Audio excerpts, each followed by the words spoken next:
Paolo tenta l'estorsione per pagare i debiti della sua azienda, arrestato nella notte. Isolato il virus della febbre del Nilo, il ceppo è stato individuato dai ricercatori dell'Università di Padova. Le piogge di primavera hanno messo a dura prova l'uva nel Veneto, il vino sarà meno alcolico.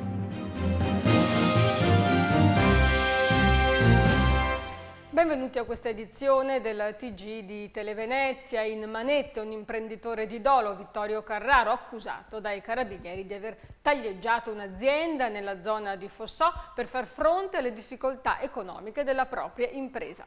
Carraro è stato scoperto in flagrante mentre incassava 10.000 euro. Aveva contattato i dirigenti della Sielv di via Ottava Strada della zona industriale di Fossò, un'azienda delle più innovative nel settore dell'edilizia, e aveva chiesto 30.000 euro per fermare, a suo dire, i raid contro i mezzi dell'azienda organizzati da una banda di albanesi. I carabinieri lo hanno arrestato questa notte mentre si faceva consegnare il denaro. Nella notte tra l'8 e il 9 luglio qualcuno era entrato all'interno del recinto aziendale dove erano parcheggiati i mezzi e aveva sparato colpi di pistola alle ruote contro la carrozzeria danneggiandoli.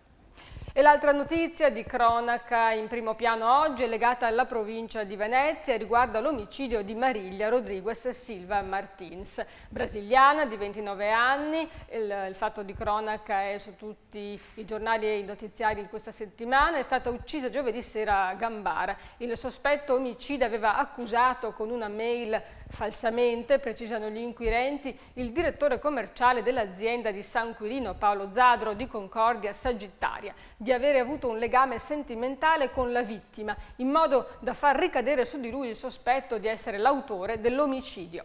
Ad avere una relazione invece, dicono gli investigatori coordinati dal pubblico ministero Ambrogio Cassiani, era invece il fermato Grigoletto e la sua segretaria. Come ha confermato l'autopsia, Mariglia era fra il quarto e il quinto mese di gravidanza, frutto con ogni probabilità dell'amore clandestino con il suo datore di lavoro. E parliamo ora di Venezia. La pagina politica è braccio di ferro tra il Comune di Venezia e la Regione Veneto sul piano regolatore di Mestre. Le aree dove il Comune pensava di cambiare il volto della città sono state vincolate da una variante a Palazzo Balbi e Cafarsetti insorge. È guerra sul piano regolatore di Mestre tra Comune e Regione. Il sindaco di Venezia, Giorgio Orsoni, attacca Palazzo Balbi per aver approvato una variante al piano territoriale regionale di coordinamento, il PTRC, che prevede vincoli definiti assurdi da Cafarsetti in aree dove il Comune vorrebbe intervenire massicciamente per riqualificare la città distrutta durante gli anni del boom economico. Qualche esempio: la Regione ha vincolato l'ex Palazzo delle Poste di Piazzale Favretti, simbolo della corrente del brutalismo del Novecento, o il quartiere Circus di Chirignago. Sono giunte però alcune aperture dalla Regione da parte del vicepresidente Marino Zorzato, secondo cui nessuno vuole arrogarsi il diritto di decidere al posto del Comune o congelare lo sviluppo di Mestre. Ma il primo cittadino veneziano ha rincarato la dose. Queste aperture, ha commentato, rivelano allora che la Regione ha sbagliato, oppure, oltre ai vincoli, la nuova variante immagina il sublagunare e la TAV in tunnel lungo la Gronda, una soluzione già bocciata da Cafarsetti, e infine immagina una cittadella aeroportuale a Tessera che di fatto dà il via libera al progetto di Save senza il parere del Comune. Nella variante inoltre c'è lo scippo di Marghera al porto di Venezia, che risulta come appendice dell'Interporto di Padova. E parliamo di Mose, ne avevamo parlato anche ieri a proposito dei tagli legati appunto alla costruzione del Mose e legati all'abolizione almeno della prima rata dell'IMU. In realtà i fondi non mancano, si era parlato di 200 milioni in meno, oggi sono diventati 100 e il Consorzio Venezia Nuova tranquillizza chi attende l'opera, smentendo che questi 100 milioni possano influire sulla costruzione della diga mobile. Niente allarme per il Mose. I fondi per completare la costruzione della diga mobile a Venezia sono già stati forniti. I tagli causati dalla abrogazione della prima rata dell'IMU ritarderanno le opere compensative. Il giorno dopo l'allarme scoppiato per la sforbiciata annunciata dal governo, il Consorzio Venezia Nuova tranquillizza gli animi di chi conta sul Mose per salvare Venezia dall'acqua alta. Il presidente del Consorzio, Mauro Fabris, ha chiarito che i 5 miliardi di euro necessari per completare l'opera sono già stati stanziati. Mancano 600 milioni ma per costruire le opere collaterali imposte dall'Europa per sanare i danni provocati dai cantieri, e di questi nel 2014 ne arriveranno 280, ossia 100 in meno di quelli previsti proprio a causa della mancata riscossione dell'IMU. Insomma, niente tagli, ma soltanto slittamenti. Secondo le previsioni, nel 2015 arriveranno altri 290 milioni e nel 2016 380. Insomma, a soffrire maggiormente sarà l'ambiente nei luoghi dei cantieri a Santa Maria del Mare e al Lido, ma soltanto perché saranno ritardati i lavori per sanare il paesaggio, secondo i vertici del consorzio. Il nuovo presidente e il nuovo direttore Hermes Redi, insomma, vogliono infondere tranquillità e promettono trasparenza in un momento difficile per la società, al centro di un'inchiesta sui fondi neri della Guardia di Finanza che non appare ancora chiusa. E ora una notizia riguardante la sanità. Isolato nel Veneto dall'equipe del professor Giorgio Palù, direttore del Dipartimento di Medicina Molecolare dell'Università di Padova, un nuovo ceppo del virus del Nilo occidentale. Il laboratorio di riferimento regionale per le infezioni emergenti ha confermato nel 2013 6 casi di infezione neuroinvasiva da febbre del Nilo e 7 casi di febbre West Nile nelle province di Rovigo, Padova e Verona. In 9 di questi casi è stato possibile dimostrare che l'infezione era causata da un virus appartenente a un secondo lineage diverso da tutti quelli riscontrati fino ad ora e isolato proprio nel corso di questi casi. L'infezione ha diffuso paure e psicosi nella regione durante l'estate. E ora parliamo del clima anomalo di quest'annata che ha messo a dura prova la tenuta dei vigneti, ma nonostante le piogge, la malattia e il gran caldo, la vendemmia è salva. I primi dati forniti da Veneto Agricoltura mostrano una sostanziale tenuta sia per qualità che per quantità. La vendemmia è salva. Dopo interminabili piogge, basse temperature e malattie, per i vigneti è arrivata l'ora della verità e tutto sommato la situazione è tutt'altro che tragica. Ancora una volta la vite dimostra un'enorme capacità di adattamento e finalmente il clima è propizio. Ultima decade di giugno è arrivato il sole, sono arrivate le buone temperature, è arrivata l'estate e quindi la situazione si è raddrizzata. E in questo periodo, quindi stiamo entrando nel pieno della vendemmia, sono create le condizioni climatiche ideali, giornate soleggiate, calde, notti fresche, ventilate, quindi escursioni termiche. Nel vigneto si è creata la giusta condizione per, come dire, la maturazione delle uve, l'accumulo di zuccheri e di aromi. Sotto il profilo quantitativo non ci discostiamo di molto dallo scorso anno, quindi una buona annata. Ricordiamoci che lo scorso anno nel Veneto sono stati prodotti 10 milioni e 8 per la precisione di quintali di uva, pari a 8 milioni di ettolitri di vino, quindi un buon quantitativo che colloca il Veneto in cima alla graduatoria delle regioni viticole italiane. Secondo le previsioni fornite puntualmente come ogni anno da Veneto Agricoltura, anche la qualità delle uve sarà diversa, ma i vini sempre buoni. Avremo un'annata con gradazioni zuccherine inferiori, però questo assolutamente non deve pensare che possa portare a una diminuzione della qualità. Abbiamo detto che le gradazioni zuccherine si attesteranno su valori che avevamo 10 o 15 anni fa quando le annate erano cosiddette pre-cambio climatico. Ci saranno invece grandi attese, io ne sono molto convinto per quanto riguarda le sostanze coloranti, in quanto un po' questa carenza idrica che c'è stata durante l'estate stimolerà la pianta a sintetizzare maggiori antociani e sostanze polifenoliche. Questo lo si conferma ogni volta che l'invaiatura avviene con stress idrici.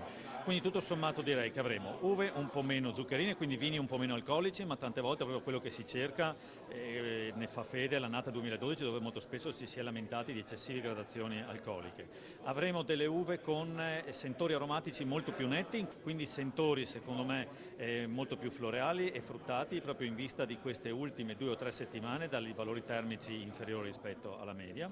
Nonostante insomma le tante difficoltà della stagione 2013, il comparto vitivinicolo tiene, per i produttori veneti non è poco. Tenendo presente che l'esportazione è il 30% di ciò che esporta il sistema italiano del vino proviene dal Veneto, quindi siamo veramente leader in questo ambito e questo ci consente ancora una volta di proporci come una regione d'Europa tra le più forti per l'esportazione di questo prodotto. È evidente però che non possiamo fermarci qui, da una parte, che dobbiamo aggredire mercati che in questo momento sono in forte crescita come la Cina, ecco perché abbiamo fatto l'accordo con la Fondazione Italia-Cina per essere presenti istituzionalmente, politicamente ed economicamente in quel settore e poi farci conoscere attraverso non solamente il nostro prodotto ma far conoscere a chi viene nel nostro territorio anche il nostro paesaggio, la nostra cultura, il nostro territorio, che secondo me è un valore aggiunto.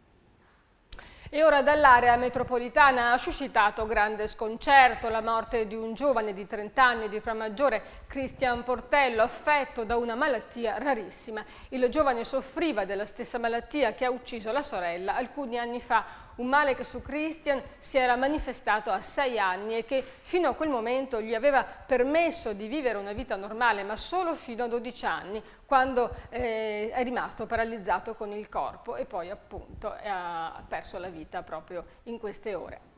E ora la crisi, il sindaco di Vigonovo prende le parti di chi è costretto a rubare per fame e rompe il silenzio su una questione che era stata sollevata nella scorsa primavera anche da un parroco del Veneziano. Il sindaco Damiano Zecchinato ha dichiarato di essere pronto a pagare per tutti coloro, anziani e in difficoltà, scoperti mentre sono dediti al taccheggio nei supermercati per furti di cibi. Una posizione, quella del primo cittadino di Vigonovo, che ha l'obiettivo di far riflettere sugli effetti della crisi nei rapporti sociali e sulle conseguenze che hanno anche a livello penale. Il sindaco ha già agito in questo modo in un paio di occasioni, pagando cifre modiche, ma ora ha annunciato che questa sua condotta può diventare una regola di buona amministrazione in tempi come questi. In questa battaglia anche gli esercenti si sono affiancati al sindaco. Adelino Carraro, vicepresidente dell'Ascom della Riviera del Brenta, ha spiegato che i suoi associati in molte occasioni, se beccano il ladro, lo conoscono, chiudono un occhio e si fanno restituire la merce.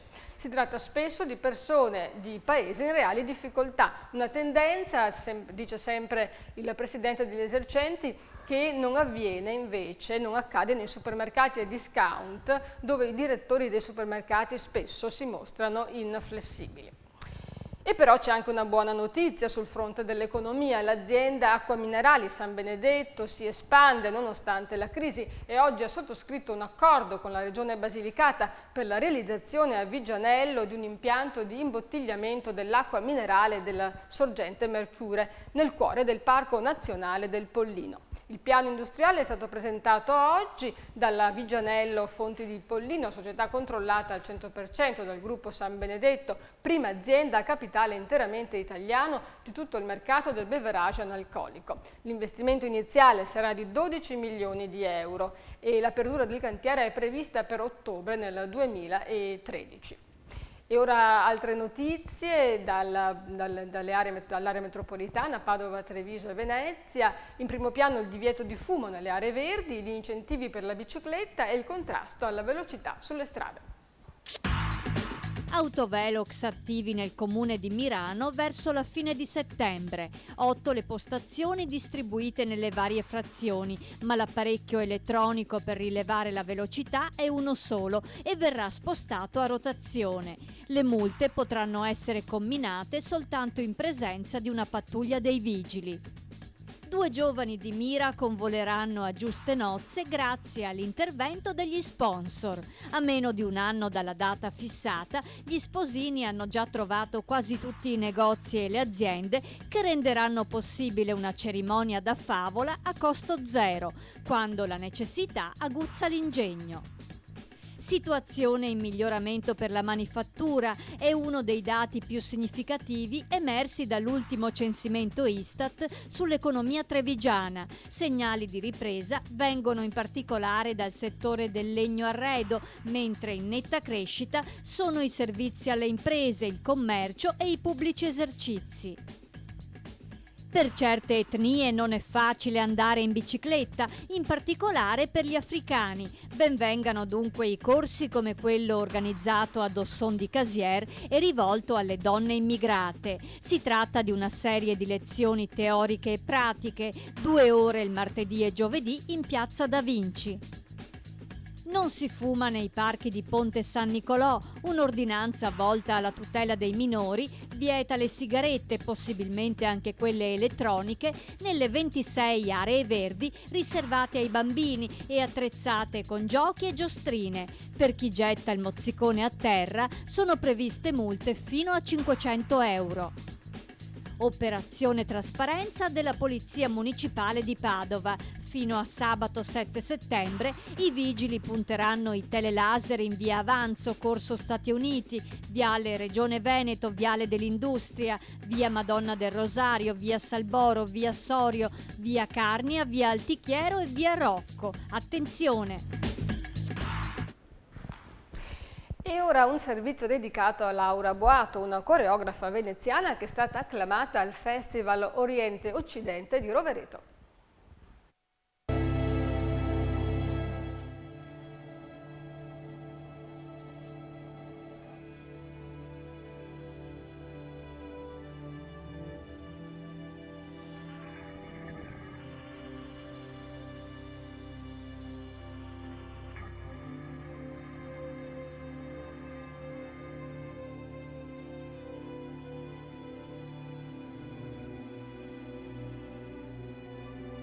Ma devo dire, scusa,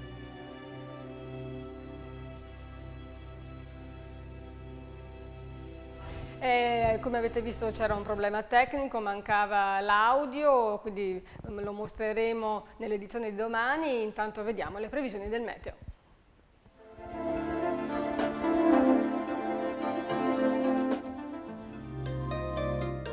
Giovedì 5 settembre, bel tempo a Venezia, sole e sereno tranne qualche foschia mattutina, massime comprese fra i 18 e i 28 gradi, mare quasi calmo. Sul Veneto cielo in prevalenza sereno o poco nuvoloso, non piove, valori termici invariati. Venerdì 6 settembre, cielo sereno o poco nuvoloso, temperature pressoché stabili. Sabato 7 settembre, banchi di nebbia al mattino in graduale sollevamento, poi sereno e soleggiato. La marea di giovedì 5 settembre è normale, la massima alle 11:30 70 cm, la minima alle 17:30 meno 10 cm. E siamo arrivati al termine di questa edizione. Grazie per averci seguito, per averci scelto. Buon proseguimento, buona serata.